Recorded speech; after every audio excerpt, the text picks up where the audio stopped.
Bien le bonjour à toutes et à tous, bienvenue dans ce programme. On est à la télé parce que nous faisons bel et bien de la télé. Ce soir, mesdames et messieurs, l'émission revient sur un précédent débat consacré à la prophétie entre dons divins et possible manipulation. Le patriarche Emmanuel Ngoy avait, de son passage sur ce plateau, vivement critiqué certains prophètes, les qualifiant notamment même de sorciers. On va suivre juste l'extra, le temps pour nous de revenir sur ce plateau. C'est là, on devrait aller, ces gens-là, pour découvrir qu'est-ce qui s'est passé. Mais aujourd'hui, vous ne trouverez pas ces gens-là. Tous. C'est ce que vous appelez aujourd'hui des prophètes. C'est ce que je vous dis, ce sont des sorciers. Parce que la parole de Dieu nous dit très bien. 2 Pierre 1, 21 dit, car ce n'est pas par une volonté d'homme qu'une prophétie a jamais été apportée, mais c'est poussé plutôt par le Saint-Esprit que des hommes ont parlé de la part de Dieu. Mais tu me donnes raison.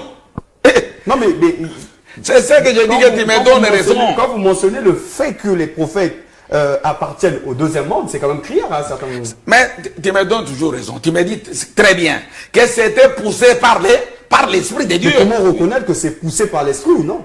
Est-ce que l'Esprit de Dieu va parler de ta famille? Pourquoi pas? De ton voyage? Est-ce que Dieu est malade? Dieu n'a pas à faire pour pouvoir s'occuper seulement de toi et de ta famille. Mais écoute, je vais te lire un verset. 1 Corinthiens. Je vous dis carrément, ne soyez pas troublés par ces voleurs-là, ces bandits qui vous prophétisent. 1 Corinthiens. Écoute ce que l'Esprit de Dieu doit faire dans la vie de ses enfants. 1 Corinthiens, chapitre 2, le verset 11. 1 Corinthiens, le chapitre 2, écoute ce que le verset 11 nous dit ceci. Lequel des hommes en effet connaît les choses de l'homme, si ce n'est l'esprit de l'homme qui est... Ces propos, mesdames et messieurs, ont provoqué une forte réaction et les prophètes visés réclament aujourd'hui un droit de réponse pour répondre et expliquer en long et en large si réellement la prophétie est un outil de manipulation ou encore un instrument de Dieu. L'émission de ce soir, mesdames et messieurs, donnera donc la parole d'un côté au patriarche Emmanuel Ngoy, de l'autre côté au docteur Cléde Mundanga. À ses côtés, il sera accompagné donc du prophète Miché. Ensemble, nous allons éclairer ces frontières-là entre la prophétie et encore les dérives qu'il y a autour. Encore une fois de plus, bien le bonjour et bienvenue. Rien ne changera. Si tu ne changes pas, fais ce qui est juste pour ne pas regretter demain. En première partie, nous allons démarrer donc ce programme avec les chroniqueurs, notamment Tommy Diaklemanavès qui parle et Claudon La Sagace. Bien le bonjour à vous et bon début de semaine. Bonjour Jarel, merci beaucoup. Pareillement à toi, bon début de semaine à toi. Merci, comment? Oui, ça va et toi? À la fin? Ça va également. Le week-end s'est très bien passé, je Super. suppose. Tommy Diak. Bonjour Jarel, bonjour Claudon et surtout bonjour à tous les téléspectateurs qui nous suivent.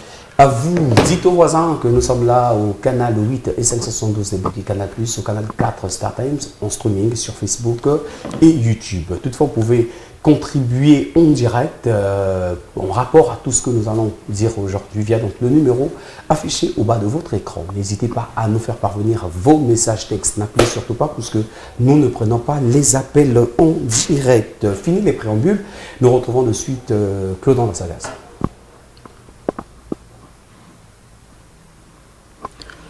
Mesdames et messieurs, nous voici dans notre rubrique que nous avons souvent l'habitude une rubrique, je disais, dans laquelle nous avons souvent l'habitude de faire pas mal de découvertes. Et aujourd'hui, nous sommes dans Bon à savoir. Et Bon à savoir d'aujourd'hui nous emmène vers notre quotidien. Nous avons souvent l'habitude de faire des appréciations au quotidien, mais parfois on ne sait pas, avec une pile d'appréciations, quel est le mot que l'on peut attribuer à ce genre d'appréciation. Aujourd'hui, nous allons parler des personnes qui sont bonnes, des personnes qui sont gentilles, des personnes qui sont bienveillantes, des personnes qui sont trop conciliantes, d'une gentillesse qui confine la faiblesse. Aujourd'hui, nous allons chercher à comprendre c'est quoi exactement le mot approprié qu'on peut utiliser pour qualifier toutes ces personnes-là. Toutes ces personnes qui sont bonnes, on les appelle des personnes débonnaires. Pourquoi personne débonnaire?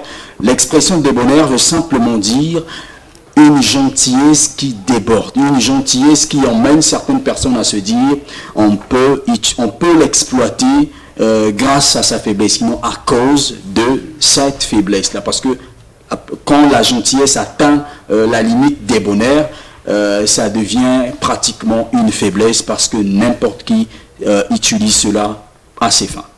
Donc, à défaut de dire la personne elle est gentille, on peut dire que c'est une personne débonnaire. Exactement. Mais la précision, c'est que quand on atteint le niveau débonnaire, ça devient... parfois la personne est vulnérable ou encore... Oui, la vulnérabilité atteint son paroxysme. Pourquoi? Parce que tu es débonnaire, tu atteins le niveau où on peut maintenant t'exploiter parce qu'on se dit il ne va pas réagir. Même si on fait ça, il ne va pas réagir. Il est trop bon. Si on va le dire comme ça. Comme on dit, trop bon, trop couillant. Exact. D'accord. Tommy Jacques avec ce qu'il parle. Ben, je comprends. On fait toujours école. Oui, tous les jours. À vous également, donc toutes ces personnes dont la gentillesse déborde, le bon mot, c'est une personne débonnaire. Donc on peut le dire à Clodon, oui. Est-ce que c'est le cas? À vous de juger. C'est comme l'émission à la télé est une émission de bonheur. De bonheur, oui, c'est une émission de bonheur. Débonnaire. Débonnaire. C'est débonnaire. Merci à Clodon. Nous pensons que nous allons évoluer. On marque une courte pause. Le temps pour nous de revenir avec nos invités. Je nous ai dit à l'intro de ce programme que nous allons revenir sur le thème précédent autour de la prophétie, instrument de Dieu ou outil de manipulation. Nous serons rejoints tout à l'heure par le patriarche Emmanuel Ngoy Mulunda et du docteur Clyde à ses côtés. On aura donc le prophète Miché. Ensemble, nous allons donner ces deux visions qui vont s'affronter d'un côté, de l'autre. Permettez-nous de marquer une courte pause et de revenir juste après. Ce soir, deux visions s'affrontent sur ce plateau. Il est temps de laisser donc la parole à nos invités qui échangeront donc autour du thème prophétie, instrument de Dieu ou encore outil de manipulation. Nous en rejoignons sur ce plateau le docteur Clyde Mundanga, le prophète Miché et aux côtés de Toby Jack, le patriarche Emmanuel Ngoy Mulunda. Merci beaucoup de nous faire honneur de votre présence. Le temps pour nous de vous saluer. Question pour nos invités de mieux vous distinguer. Juste à ma droite, donc à gauche de votre écran, prophète Miché. Bonjour. Bonjour l'homme de l'énigme. C'est toujours un réel plaisir de vous recevoir. Le plaisir est partagé. Comment? Très bien. Pour une première, on est à la télé? Oui, première on est à la télé et je pense que c'est un bon départ. D'accord. L'émission précédente, vous étiez parmi les téléspectateurs, parce qu'on a même lu votre message en direct. Ouais. Et aujourd'hui, vous êtes sur ce plateau. Merci. Docteur Clyde, l'enfant maison ou encore l'habitué? Rebonjour à vous. Bonjour.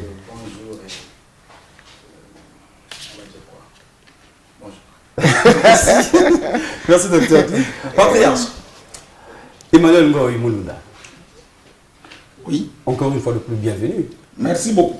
Vous étiez des nôtres et ensemble, on a parlé de la prophétie, instrument de Dieu ou outil de manipulation. Cette émission a suscité beaucoup de réactions.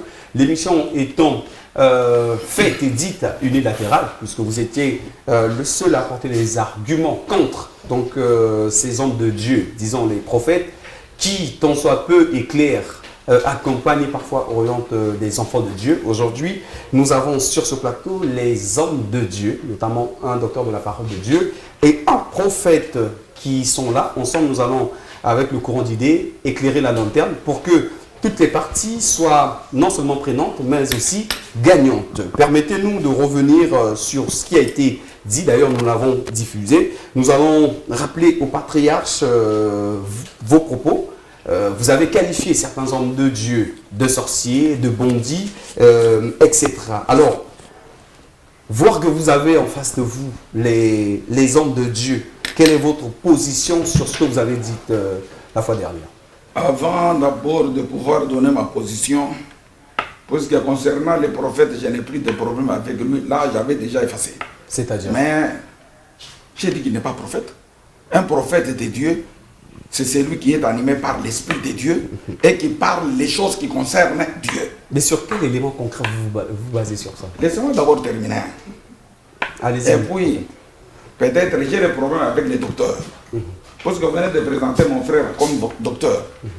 Un docteur, c'est le plus haut gradé de l'université, le grade le plus haut de l'université. D'accord. C'est-à-dire pour être docteur, C'est-à-dire c'est quelqu'un qui a défendu sa thèse. Je peux connaître aussi les sujets de sa thèse. D'accord. Là, c'est une question, mais on va essayer d'évoluer. Certainement, il y aura des réponses.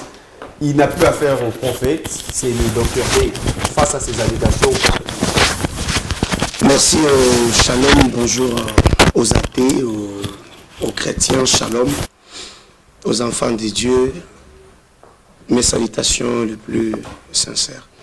Je pense que soit on est occulte, soit on est anathème, ou encore tradit, praticien, pour nier le fait que le prophète existe. Parce que pour que le patriarche soit patriarche, il faut qu'une prophétie soit prédite, soit prononcée sur lui. D'accord. Avec beaucoup d'estime, il fait l'âge. Mais je pense que répondre, et la réponse qu'il nous a donnée tout à l'heure, n'a pas honoré son âge physique, mais aussi spirituel. D'accord.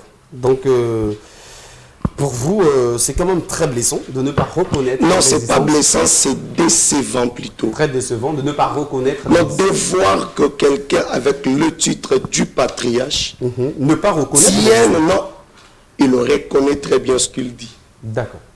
Merci. Docteur Clide, en ce qui vous concerne, puisque le prophète, le patriarche Emmanuel Ngoy a mentionné, il ne sait pas sur quelle thèse ou pourquoi êtes-vous appelé docteur pour faire court. Donc, mesdames et messieurs, on comprend déjà que le Coran du Dé, on a le patriarche Emmanuel Ngoy, on a le docteur Clide Mundanga, on a aussi le prophète. Le but, encore l'échange d'aujourd'hui, s'articule autour du thème prophétie, instrument de Dieu ou encore outil de manipulation. Docteur Clide, je m'en vais droit vers vous pour répondre, si possible, à ce que le patriarche a mentionné. Bon, déjà, en ce que dit le patriarche, appelons-le comme ça, déjà le docteur n'est pas le plus haut élevé en université. Il y a les professeurs en université qui sont censés être les plus élevés. Bon, il peut prendre ça en instruction. Ce que je peux dire par rapport à ce qu'il dit, c'est déjà une maladresse grave. Éphésiens chapitre 4, à partir du verset 11, c'est là où est régi tout le service ministériel par rapport à l'Église. Et je peux lire pour aider le prophète, le patriarche qui certainement ne fait pas attention aux Écritures, parce qu'il ne faut pas confondre ses émotions, il ne faut pas confondre, on va dire ça comment, ses chimères avec l'Écriture. Je lis, l'Écriture dit, et je prends le verset 10, celui qui est descendu est le même qui est monté au-dessus des cieux et afin de remplir toutes choses. Il a donné aux uns comme apôtres, aux autres comme prophètes, aux autres comme évangélistes, aux autres comme pasteurs, aux autres comme docteurs, pour le perfectionnement des saints en vue de l'œuvre du ministère et de l'édification du corps de Christ. Je note que nullement on a dit aux autres comme patriarche. C'est plutôt lui qui devrait nous expliquer comment devient-il patriarche, d'après quelle écriture. Et si seulement il parle au nom des Écritures, il devait commencer déjà par se repentir, parce que c'est grave qu'il relate des choses qui sont balayées par l'Écriture. D'accord. Donc le titre de patriarche n'a pas été mentionné. Non, non, c'est l'édification. L'édification et les prophètes sont mentionnés à la question. Merci beaucoup pour votre question. D'abord, je voudrais rectifier ce que le soi-disant docteur Santhèse vient de dire.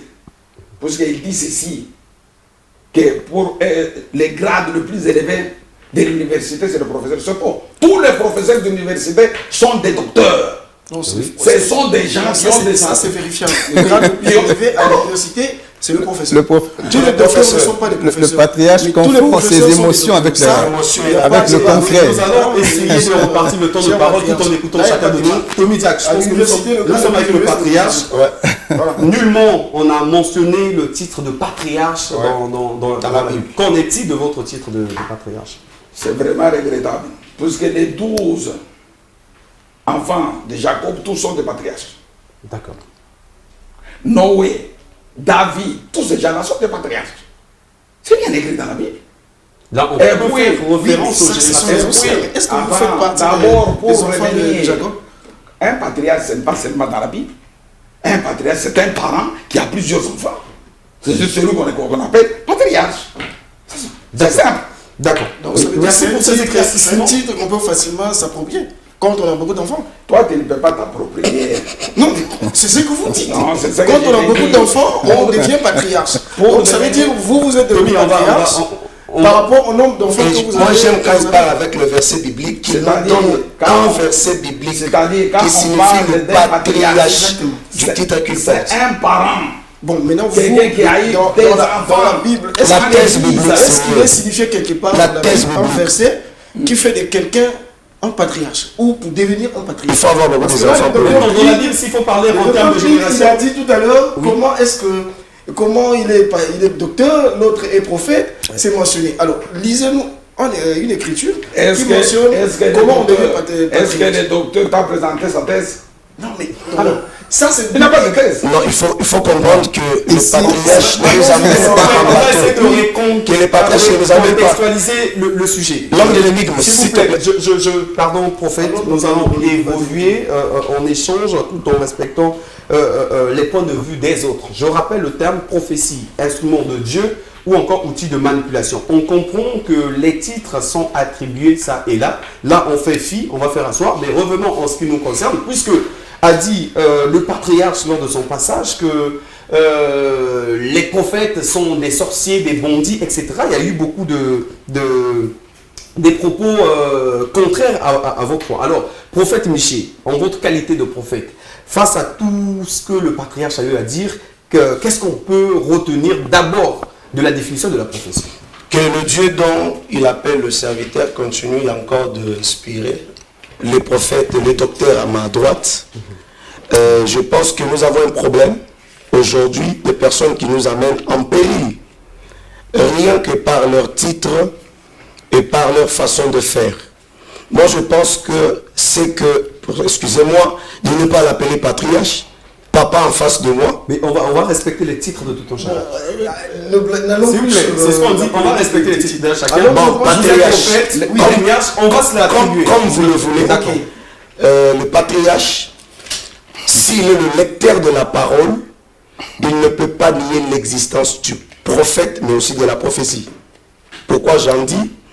Vous allez remarquer que chaque apparition doit être annoncée. Et le canal par lequel ça doit être annoncé, c'est le prophète et sa prophétie. Et ce que le patriarche doit comprendre, c'est que la parole de Dieu n'est pas monokutuba, n'est pas kikomo, n'est pas chiluba, n'est pas français. La parole de Dieu n'est pas anglais. Et je comprends, je pense aussi qu'il y a un problème à ce niveau-là. Les prophètes, c'est la lumière qui fait marcher le patriarche tel qu'il est assis là. Et la prophétie, c'est la lumière ou encore la clé qui lui donne le sens à ce qu'il est aujourd'hui étant que patriarche. Vous allez comprendre avec moi que quand il s'agit du prophète, c'est le français qui appelle prophète. Quand tu l'amènes à Monokutuba, on l'appellera pas prophète, on l'appellera Mbikoudi. Quand tu l'amènes en hébreu, on l'appellera pas prophète, on l'appellera Nabi. Quand tu l'amènes en Chiluba, on l'appellera pas prophète, on l'appellera Moumoumou.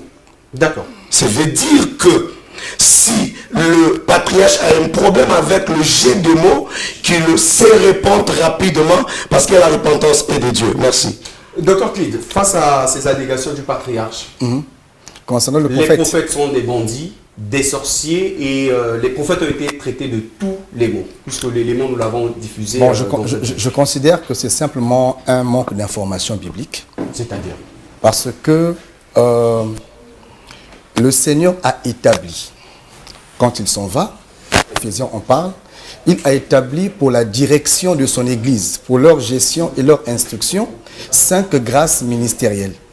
Et parmi ces 5 grâces ministérielles, on retrouve le prophète, le pasteur, l'évangéliste, le docteur et donc l'apôtre.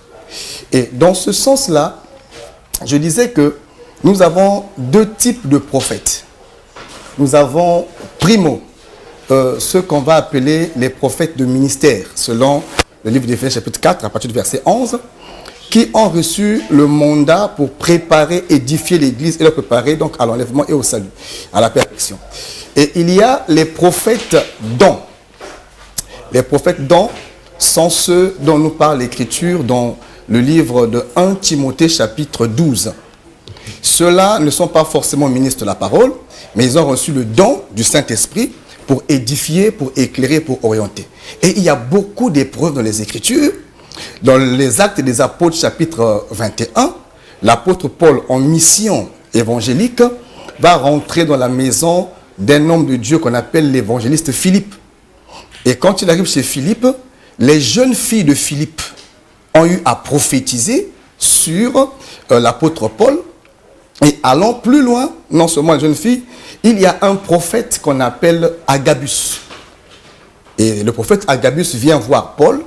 Il prend la ceinture de Paul, il se fait lier avec et il déclare sous le Saint-Esprit, ainsi par le Seigneur, celui à qui appartient cette ceinture sera liée par les Romains à Jérusalem, ou encore à Rome.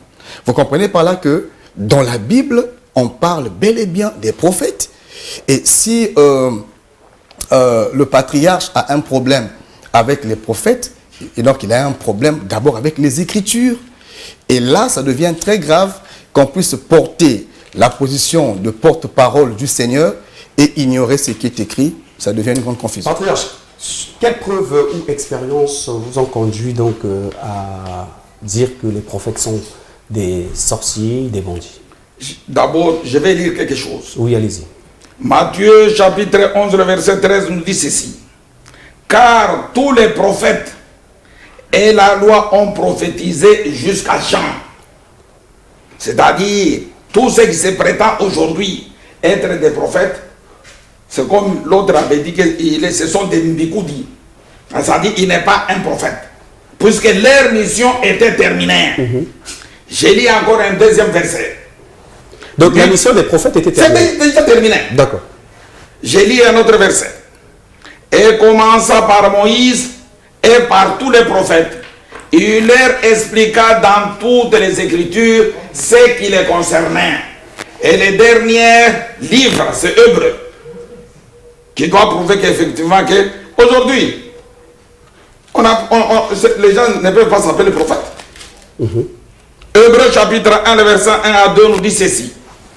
Après avoir autrefois, à plusieurs reprises et de plusieurs manières, parlé à nos pères par les prophètes, Dieu, dans ces derniers temps, nous a parlé par les fils, qu'il a établi héritier de toutes choses et par lesquels il a aussi créé le monde. Aujourd'hui, ils ne sont pas là.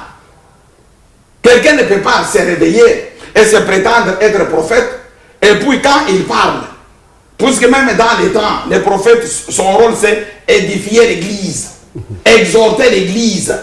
Mais quand quelqu'un doit te mettre que mets-le sur la télé, fais ceci, cela, c'est lui qui porte les slip rouges. Non, ça c'est l'idiotie, ça c'est de la magie, c'est de la sorcellerie. Mais aujourd'hui, quand Dieu veut nous parler, la parole de Dieu est claire. Il nous parle à travers son fils. C'est tout. D'accord, donc le temps est déjà passé. Le temps des prophètes est révolu. C'est déjà passé. Le temps des pasteurs révolu. En ce moment, c'est le temps. Non, ici nous parlons du prophète. D'accord. Écoute, je vais d'abord te poser ta question, t'en fais pas. Après avoir autrefois, à plusieurs reprises et de plusieurs manières, parlé à nos pères par les prophètes, Dieu, dans ces derniers temps, nous a parlé par les fils, qu'il a établi héritier de toutes choses et par lesquelles il a créé le monde. Alors moi j'avais une question. Tout à l'heure au début, le docteur Clyde nous a lu une écriture. Éphésiens chapitre 4. J'en ai toujours en fait écouté à l'église comment Paul avait institué l'église. Et il avait cité aussi également le prophète. Alors, donc Paul s'était trompé ou il n'avait pas lu cette écriture. Je réponds. C'est-à-dire les prophètes dans les temps. Oui, mais Paul est dans le Nouveau Testament. Laissez-moi répondre, monsieur. Tu es pressé pourquoi? Non, je ne suis pas pressé. Alors, laissez-moi répondre. Oui, allez-y. Tu as posé ta question. Tu me laisses le temps de répondre. Oui, allez-y. Oui. Dans l'Ancien Testament, les prophètes, c'était pour annoncer l'arrivée du Christ. Maintenant, quand Christ est arrivé, leur mission, c'est fini. Maintenant, le prophète d'aujourd'hui, c'est celui seulement qui doit exhorter, qui doit consoler l'Église. Oh, les prophètes de maintenant. Non, il y a des prophètes. Laissez-moi parler. Mais quand maintenant quelqu'un parle de ta famille, celui-là, ce n'est pas un prophète. Mais lorsque, s'il vous plaît, je reviens. Pardon, il y a plus de débat. Michel, le débat est clos. J'ai l'impression que le patriarche a reconnu à un certain moment l'existence des prophètes.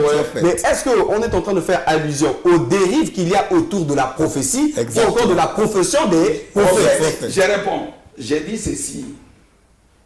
Le monsieur là qui est à côté de moi qui s'appelle... Prophète Michel. Oui, le prophète Michel. Mais quand il vient ici à la télé, il parle de quoi? Des hommes, des choses du monde. Alors, un prophète, attends. 1 Corinthiens 14, le verset 3. 1 Corinthiens 3. Laissez-moi d'abord parler. Pardon. 1 Corinthiens 3, et 14, le verset 3 dit ceci. Celui qui prophétise, il parle aux hommes, les édifie, les exhorte, les console. Ça veut dire que le rôle du prophète, en dépit d'être médiateur entre le ciel, Dieu et les hommes, le prophète est là pour apporter la lumière de ce qui ne va pas dans la vie du patriarche. Pourquoi est-ce que le patriarche... Mais c'est la 1 Corinthiens 14. Non, vous pouvez lire dans votre Bible. J'ai lu, même la fois passée, j'ai lu ces versets. Lisez votre Bible. J'ai dit ceci. Un prophète, c'est quelqu'un qui est animé par l'Esprit de Dieu et qui doit parler les choses qui concernent Dieu. Non, pas les choses qui concernent Dieu. C'est archivo parce que vous vous contredisez avec 1 Corinthiens 14. Lisez votre version. Non, écoute. En fait, ça dit que vous ne pouvez plus comprendre. Il y a une chose entre ce que pense le patriarche et ce que disent les Écritures. Une chose est de lire, une autre est de comprendre ce que l'on lit. Lorsqu'on cite Matthieu qui parle du temps des prophètes, dans la Bible, il y a deux grands temps, deux grands pôles qu'on appelle deux alliances. Il y a la première alliance qui part depuis la Genèse jusqu'à la mort du Seigneur à la croix. Il y a une deuxième alliance qui part depuis le Saint-Esprit jusqu'à l'enlèvement de l'Église. Ça fait deux alliances. Voilà pourquoi, lorsqu'on parle des 5 grâces ministérielles, nous ne sommes pas dans l'ancienne alliance. Dans l'ancienne alliance, il y a eu des prophètes, il y a eu des sacrificateurs, il y a eu des prêtres et tout. Et cela a été accompli à la croix. Vous et nous sommes dans la nouvelle alliance après la mort de Christ à la croix. Et à cet instant, le Christ dont vous prétendez prêcher, il parle par la bouche de Paul aux Éphésiens en disant qu'il établit dans l'Église 5 grâces ministérielles. Et parmi ces 5, non seulement le patriarche n'est pas cité, mais on cite 5 pasteurs, prophètes, apôtres, docteurs et évangélistes. Et dans les Écritures, on cite les évangélistes. Le jour où Paul est mis à part au ministère, l'Écriture dit qu'il y avait des docteurs et des prophètes. Et on va prendre Paul, on le met à part. Je vais vous citer un verset dans Actes chapitre 21, là où le prophète Agabus, je peux lire. Quand vous vous acharnez sur mon très cher frère prophète, mais vérifiez les Écritures, le prophète ne dit pas seulement les choses du ciel, le prophète peut traiter les problèmes des hommes. Cela est biblique. L'apôtre Paul étant dans la maison de Philippe, l'évangéliste, là je parle pas aux Écritures. Je vais lire pour vous, pour que je sois conforme. Actes des apôtres chapitre 21. Je vais lire pour que, vous savez, le juge dit le droit, le prédicateur dit l'Écriture. Les émotions là, on peut s'en passer. Je prends Acte 21. Je vais lire à partir du verset 9. Il est écrit ce qui suit. Il y avait 4 filles vierges qui prophétisaient.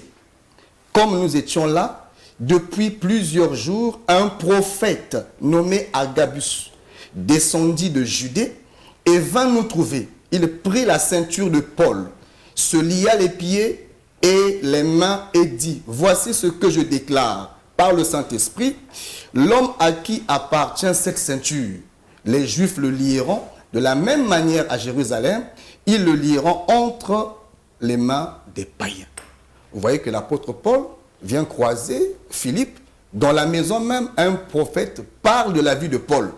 Et ce qu'il dit sur Paul a été accompli dans la vie de Paul, quelques années plus tard. Donc dire que le prophète ne peut pas parler de la vie des gens, c'est faire preuve d'une très grande ignorance biblique. Donc c'est être à l'encontre des Écritures. Ah oui, très loin des Écritures. Oui. Je ne sais pas si tu es en train de calculer le temps que tu les donnes et À le vous. temps que toi tu me donnes. À vous, patriarche. Puisque quand mon frère, le docteur Santhèse, parle de Paul, et il croit que Paul, c'est son oncle ou quelqu'un. Non. La parole de Dieu nous dit ceci. 2 Corinthiens chapitre 5, verset 16. Ainsi de maintenant, nous ne connaissons personne selon la chair.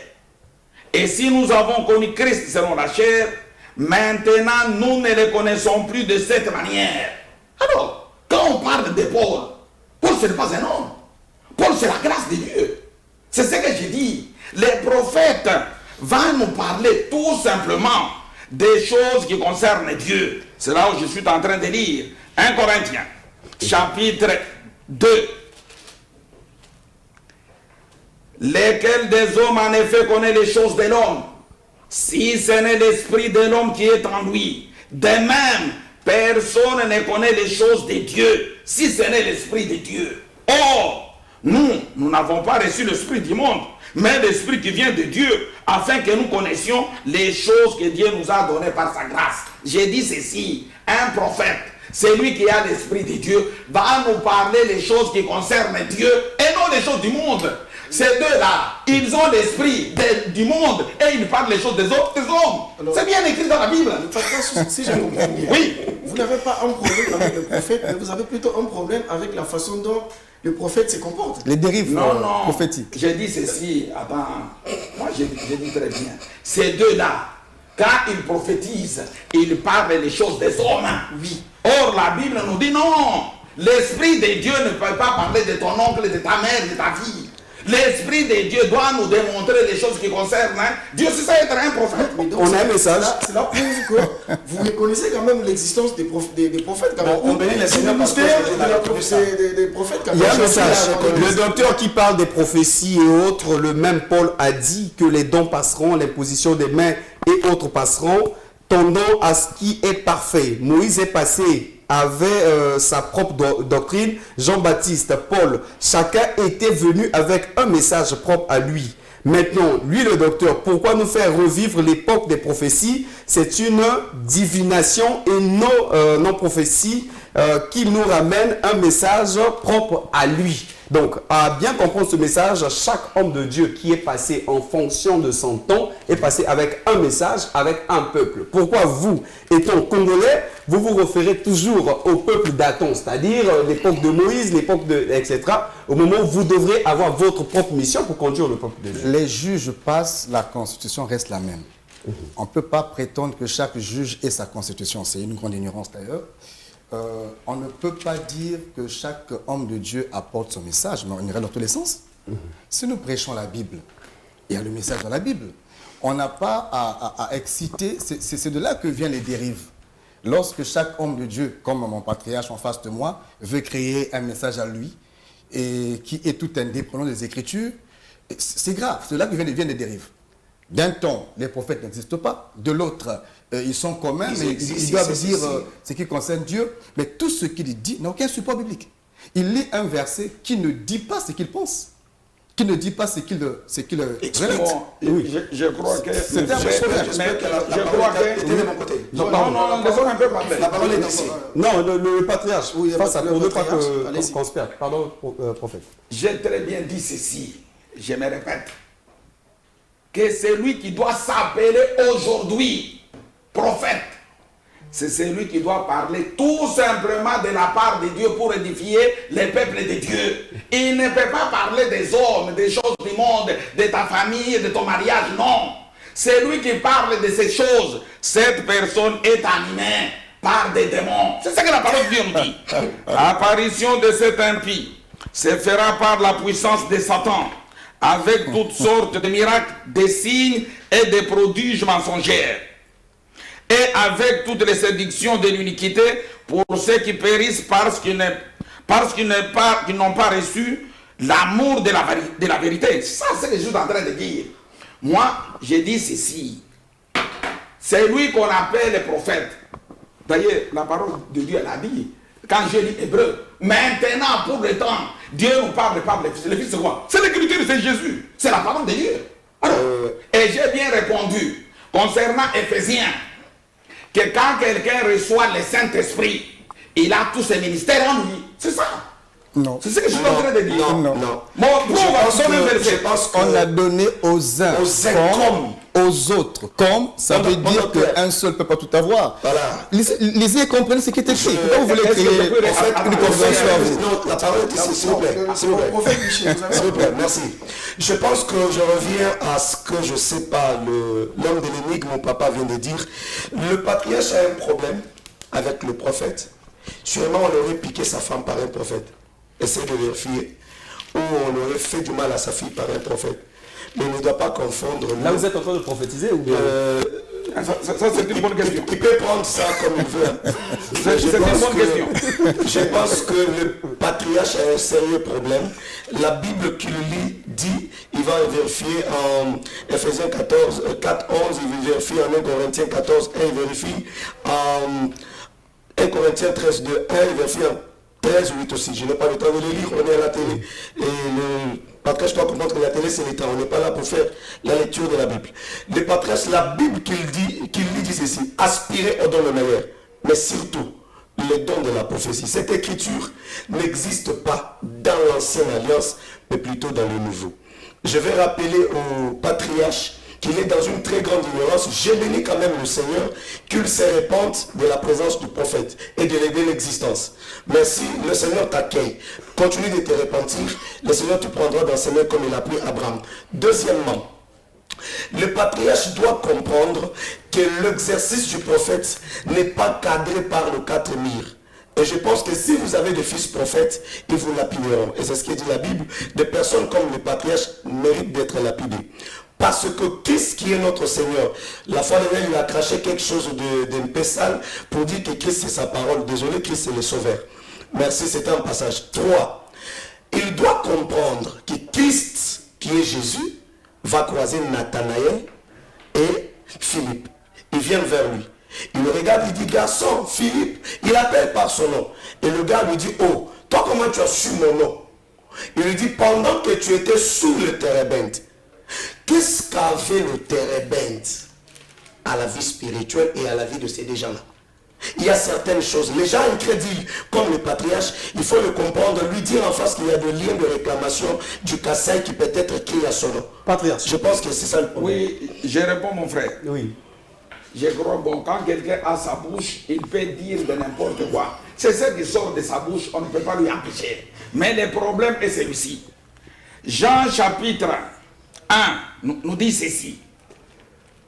Pour voir ce qu'il est en train de dire. Même quand il parle de Jésus. Verset 14. Oui. À partir du verset 11, elle est venue chez les siens et les siens ne l'ont point reçu, mais à tous ceux qui l'ont reçu, à ceux qui croient en son nom, il a donné le pouvoir de devenir enfants de Dieu, lesquels sont nés, non du sang, ni de la volonté de la chair, ni de la volonté de l'homme, mais de Dieu. Mais quand on parle de Jésus, où recevoir Jésus, est-ce que nous recevons une personne physique? Non. Quand il parle, lui pour lui, Jésus c'est un homme physique. Non. Jésus c'est la parole de Dieu. Recevoir Jésus c'est croire à la parole de Dieu. Alors, c'est ça que j'ai dit, que la prophétie c'est quoi? Quand lui, il se met, non, d'abord pas lui, ce monsieur-ci qui s'est dit, le docteur, quand il prêche les gens, et les gens reviennent, que tu m'as touché, est-ce qu'il a donné le nom? Non, c'est le message qui touche. C'est ça les prophètes. Oui. Ils n'ont pas affaire avec ça. En réalité, oui. Il faut aider le patriarche. Quelque part, il a un problème d'équilibre. C'est-à-dire dans la pensée.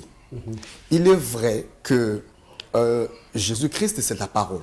Au commencement était la parole était avec Dieu, la parole était Dieu, elle s'est faite chair, elle a vécu parmi les hommes. Évidemment, Jésus-Christ, c'est sa parole. Mais dire que Jésus n'est que la parole devient un problème d'équilibre.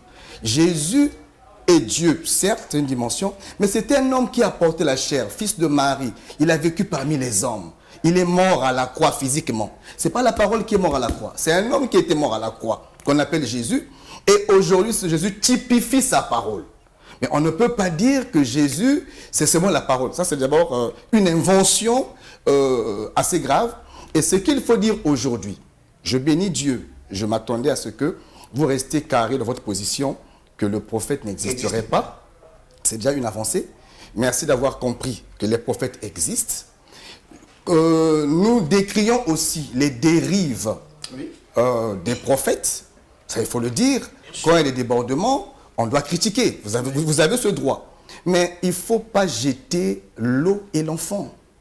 Si un enfant se retrouve dans des eaux usées, on récupère l'enfant, on jette l'eau sale. Mais vous jetez l'eau et l'enfant, ça c'est grave. Merci. Il y a des faux prophètes, c'est vrai, mais il y a aussi des vrais prophètes. Attends, non. Exactement. Il n'y a pas de vrais et de faux. Vous tous, vous êtes des faux. Pourquoi?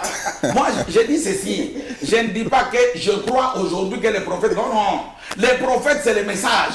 Les prophètes, c'est la parole de Dieu. C'est cette parole qui édifie, qui enseigne les gens. Donc, il faut couper toutes les versets qui parlent des prophètes. Attends, quand on va couper toutes les versets qui parlent des prophètes dans ta Bible. Quand quelqu'un parle maintenant des hommes, des choses qui se passent dans la société, ça, c'est un esprit de démon. Ce n'est pas un prophète. Il faut couper dans ta Bible les versets qui édifient et qui parlent aux gens. Il faut couper ces parties-là. Très malheureux d'interrompre problème de compréhension. Compréhension et d'équipe qui est largement imparti. Nous avons le patriarche à ma gauche, le docteur Clyde et le prophète. Une dernière question à l'égard donc du docteur et du prophète. Le vin est tiré, il faut l'accepter. Alors qu'attendez-vous concrètement du patriarche? Des excuses ou? À ma position, pas nous. En l'affaire, regardant l'âge, c'est un papa. Dans la loi africaine, le supérieur ne se diminue pas. Qu'il garde sa position étant âgé, papa, mais qu'il se répande dans la présence de Dieu. Le Seigneur l'accueillera aussi. Il faut comprendre que c'est ce qu'il déplore des prophètes, étant que patriarche, s'il l'est vraiment, il n'a pas besoin de faire le cri. Il ne peut qu'appeler ceux qui le font. Parce que ça n'a pas commencé aujourd'hui, ça date de beaucoup, depuis dans la Bible.